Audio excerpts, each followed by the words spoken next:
একটা বেটা মারা গেছে 16 মাস পরে ইব্রাহিম কবরস্থানে 2 সাঙের কবর কঙ্কাল নিয়ে গেছে। সেটা কি মানুষ? পশু? সে তো মানুষ না, ওরা তো মানুষ না, ওরা তো পশু। পাবনার আমিনপুর থানাধীন ইব্রাহিমপুর কেন্দ্রীয় কবরস্থান, প্রায় 3 গ্রাম মিলে এই কবরস্থানটা।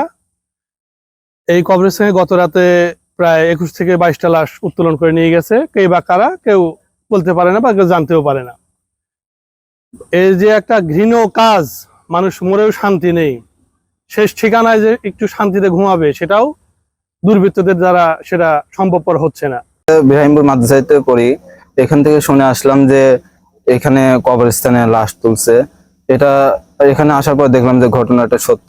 এর থেকে জঘন্য কাজ দুনিয়াতে আর নেই। এর চাইতে জঘন্য কাজ কি আছে নাকি?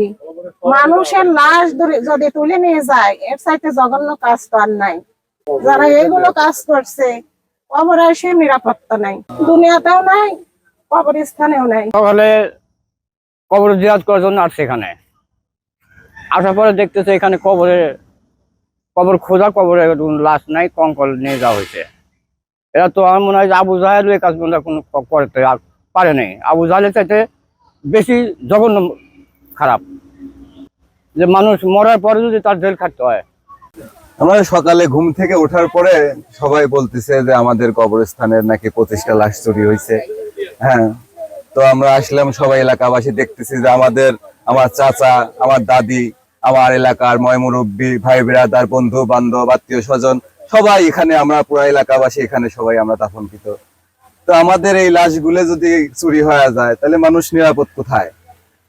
মানুষ জীবনের নিরাপত্তা তো নাই বেঁচে থেকে, আবার কবরস্থানে আসছে সেখানেও কোনো নিরাপত্তা নাই।